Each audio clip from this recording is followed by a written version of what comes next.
दोस्तों, मैं आपका अपना यूट्यूबर मित्र दिनेश कुमार GTN24 के इस विशेष चैनल की इस विशेष वीडियो में आप सभी का हार्दिक स्वागत करता हूं। मित्रों, जैसा कि आपको विदित है कि जो परिवार पहचान पत्र है उसको लेकर के सभी जो आमजन हैं वो 2 महीने से ग्रीवेंस लगाने के बावजूद भी उनकी आय का सत्यापन नहीं हो रहा, उससे परेशान है वो। तो इसी कड़ी में आपको हम एक विशेष उपाय बताते हैं कि जिन भी व्यक्तियों ने ग्रीवेंस लगा रखी है, और ये पक्की खबर है भाई, जिन भी लोगों ने ग्रीवेंस लगा रखी है उनकी ग्रीवेंस का निपटान जरूर होगा भाई, चाहे वो 10 दिन में हो जाए, 15 दिन में हो जाए, 20 दिन में हो जाए, होने वाला है। और इसको लेकर के चंडीगढ़ से भाई सख्त आदेश जारी हो लिए हैं कि जितनी भी ये एप्लीकेशन वगैरह आई हुई हैं भाई, इन सारी एप्लीकेशन को भाई जल्द से जल्द इनका निपटारा करो। और इसी निपटारे करने के लिए भाई जो है लोगों ने भी अपनी ग्रीवेंस लगा रखी है। किसी ने ITR से रिलेटेड लगा रखी है कि भाई मेरी ITR दिखा रखी है, जबकि उसने लोन के लिए किया हो, या कहीं क्या करेगा क्रेडिट कार्ड लेने के लिए भी लगा देते हैं। तो उन सब बातों को लेकर के उन्होंने अपनी रिक्वेस्ट डाली हुई है। कईयों की जो है आमदनी 1,80,000 से 2.5 लाख दिखा रखी है।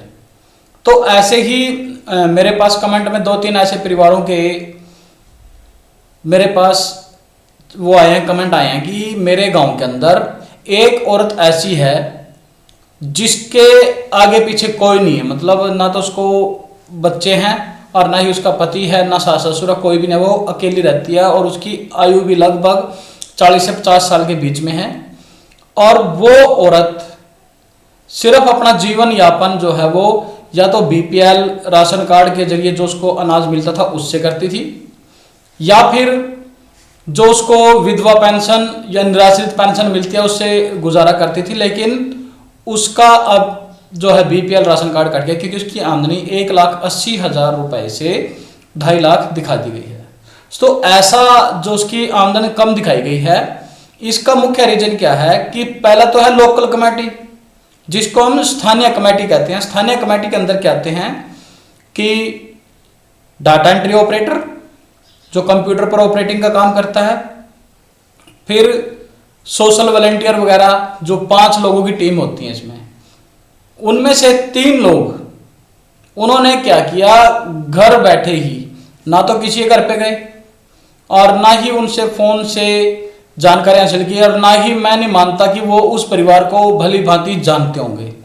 यदि अगर वो उस परिवार को भली भांति जानते तो ये पक्का था कि उनकी आमदन, जो ये औरत के बारे में मैं बता रहा हूं कि 40 से 50 साल के बीच में है, उस औरत की आमदन कोई भी 1,80,000 से 2.5 लाख के बीच में नहीं करता, क्योंकि उसकी कम बनती थी। जब वो विधवा भी है, ना ही उसके पास कृषि योग्य भूमि है, बिजली का मीटर भी उसका अकेले का कितना आता होगा भी बिल, वो भी 4, 5, 6, 7, 8,000 तक आ जाएगा, 9,000 तक तो वो भी जाएगा। आयकर का कोई मसला बनता ही नहीं उसका, क्योंकि विधवा औरत है, उसके पास जमीन जायदाद कुछ है नहीं। तो उसके लिए क्या है, मान लीजिए 5 लोगों की टीम बनी है वहां पर। मैं आपको रीजन बता देता हूं, कई भाइयों के ऐसे कमेंट भी आते हैं कि यार आपने वीडियो में ऐसा क्या बोल दिया कि हमारे पीछे ज्यादातर लोग लग गए। अरे स्थानीय कमेटी के बारे में पता तो कर लिया आप लोगों ने, लेकिन 5 लोगों की कमेटी में से मेरा मानना यह है कि मान लो एक आदमी उस परिवार के बारे में सही जानकारी जानता है कि उस परिवार की वार्षिक आय जो है वो सिर्फ बुढ़ापा पेंशन से मिलने वाली राशि ही है, या कुछ चलो दिहाड़ी मजदूरी कर लेगी वो 1 लाख हो जाएगी। 1 लाख भी मैंने बहुत ज्यादा बोल लिया उसकी तो, क्योंकि औरतों के लिए दिहाड़ी की राशि भी कम है और विधवा पेंशन भी जो है वो 2,500 रुपए ही है। 30,000 वो बन गए और 20-30,000 रुपए और वो चलो दिहाड़ी मजदूरी करके 1 साल में कमा लेगी, 50,000 रुपए उसकी आमदन बनती है। लेकिन इसका रीजन क्या है, जो 5 व्यक्तियों की कमेटी बनाई गई है, उन 5 व्यक्तियों की कमेटी में से मान लो CSC सेंटर वाला उस परिवार के बारे में अच्छी जानकारी जानता है कि हाँ इस परिवार के पास इतनी गाय भैंस हैं, या दूध बेचती है, सिलाई का काम करती है, या सिर्फ विधवा पेंशन ही लेती है, दिहाड़ी मजदूरी करती है, उसको पूरी जानकारी है CSC सेंटर वाले को। तो उसने तो अपनी तरफ से सही उसकी जानकारी दर्ज कर दी।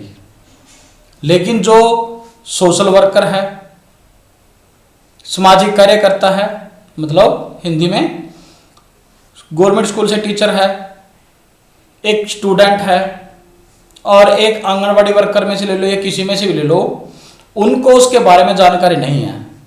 और उन्होंने क्या किया, अपने तजुर्बे के हिसाब से उसकी आमदन लिख दी। लेकिन जो तजुर्बे के हिसाब से आमदन लिखी है, उस आमदन को वेरीफाई करने में 5 आदमी की विशेष भूमिका रही है। तो उन 5 आदमियों में से जो 3 व्यक्तियों की आमदन मान लो उनसे मैच खा गई, तो वो आमदनी ही उस औरत की मानी जाएगी, चाहे CSC वाले ने तो उसकी आमदनी 40,000 कर दियो, 20,000 कर दियो, या आंगनबाड़ी वाले को पता है उसने मान लो 20-30 हजार कर दियो। लेकिन सोशल वर्कर, स्टूडेंट और जो अध्यापक हैं वो तो एक दूसरे से पूछ के ही करते हैं, या फिर वो फोन करते हैं। कई बार क्या होता है, कई परिवारों के पास फोन भी नहीं होता, तो आस पड़ोस से या किसी अन्य व्यक्ति से पूछ करके उसकी जानकारी को जो है वो सत्यापित कर देते हैं। तो इस प्रकार से उसकी आमदन बढ़ गई है। लेकिन उसके लिए उनको ग्रीवेंस लगाने की आवश्यकता है। वो ग्रीवेंस लगाएं, उनका समाधान अवश्य ही होगा। उसके बाद जो है वेरिफिकेशन की मैं आप लोगों को बता दूं कि कोई समय सीमा तय नहीं है, इसकी भी समय सीमा तय होनी चाहिए।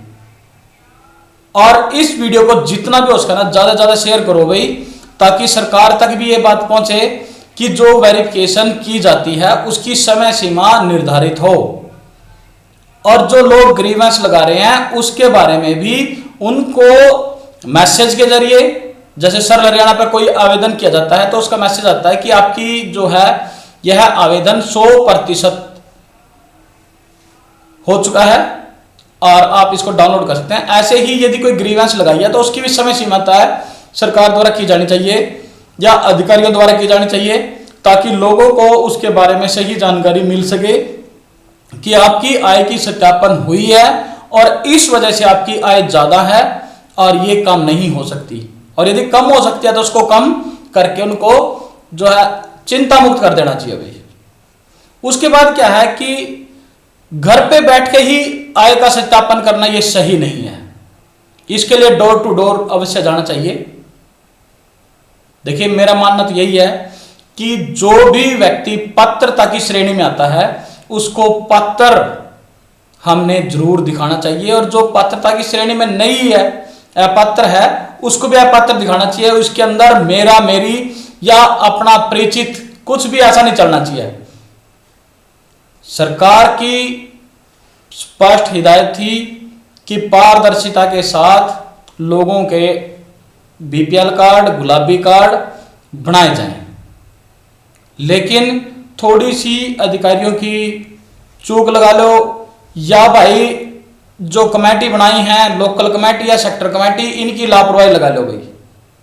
कई पात्र परिवार जो 10% के करीब अभी भी हैं, क्योंकि मेरे पास भी जो है दो चार कमेंट आते हैं तो मैं यही लगाता हूं। पहले तो बहुत ज्यादा आते थे कि उनकी चलो कुछ हो गया, 90% के करीब तो हमारे आदरणीय मुख्यमंत्री जी ने भी कहा है, हम भी मानते हैं कि कुछ तो संतुष्टि लोगों की हो चुकी है, लेकिन कुछ अभी भी बची हुई है। तो लगभग 2 महीने के करीब ऐसा काम हो गया है। तो इस दौरान अभी तक जितनी भी ग्रीवेंस लगी हुई हैं उनका कोई निपटारा नहीं हुआ है, और उनका निपटारा होना चाहिए, उनकी समय सीमा तय होनी चाहिए। उसके बाद कैंप लगा कर भी जो समस्याएं लोगों से ली गई थी उनका भी निपटारा अभी तक नहीं हुआ, क्योंकि कैंप लगा था भी पीछे। उस कैंप में भी लोगों से जो है समस्याएं ली गई थी कि अभी आपकी परिवार पहचान पत्र में यदि कोई खामियां हैं तो उनको दूर कर लीजिए, लेकिन उनका कोई भी समाधान नहीं हुआ था। ऐसे ही फिर क्या हुआ, अब दोबारा से कैंप लगने जा रहे हैं भाई। जैसे हमारी डिस्ट्रिक्ट के अंदर लगभग 24 फरवरी से लेकर 28 फरवरी तक कैंप लगेंगे राजकीय विद्यालय के अंदर, तो वहां पर भी आप लोग अपनी समस्याओं का समाधान करवा सकते हैं। और दूसरा, सरकार ने आय सत्यापन के लिए अब डॉक्यूमेंट वेरिफिकेशन भी करनी चाहिए भाई, क्योंकि डॉक्यूमेंट वेरिफिकेशन के द्वारा लोगों का सही आंकलन हो जाएगा कि उनकी कितनी आमदनी है। जैसे सरकार ने आयकर विभाग को भी ले लिया था, फिर मार्केट कमेटी को ले लिया, बिजली विभाग को ले लिया भाई, फिर रिवेन्यू डिपार्टमेंट को ले लिया, जिससे उसके परिवार के ये पता चल जाए कि उसके कितने वर्ग गज के मकान हैं, कितने में रह रहे हैं वो, उस हिसाब से भी।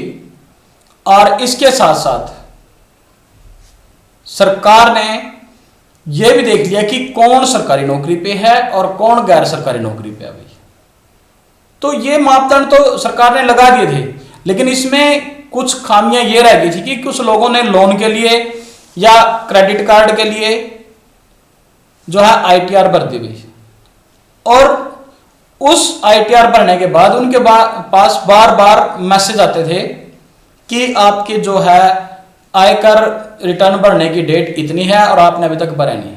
उस मजबूरी के कारण एक बार उसने भरने के बाद उसको बार बार वो आईटीआर रिटर्न भरनी पड़ गई। तो वो आईटीआर रिटर्न भरने के बावजूद उसका भी बीपीएल कट गया, लेकिन वो वास्तव में ही बीपीएल की सूची के लायक भी हो सकता है। तो इसके लिए भी उनकी बातों को सरकार ने वैसे तो आयकर रिटर्न वाले में दे रखा है कि भाई लोन के लिए मैंने ये आयकर रिटर्न भरा था तो उसका प्रूफ लगाना है कि मेरी ग्रॉस एनुअल इनकम इतनी है और ये मैंने आईटीआर भरी थी, उसकी कॉपी लगा सकता है, या अपने बैंक की स्टेटमेंट भी लगा सकता है कि मेरी बैंक की स्टेटमेंट जो है उसमें मेरी आमदन इतनी ही है।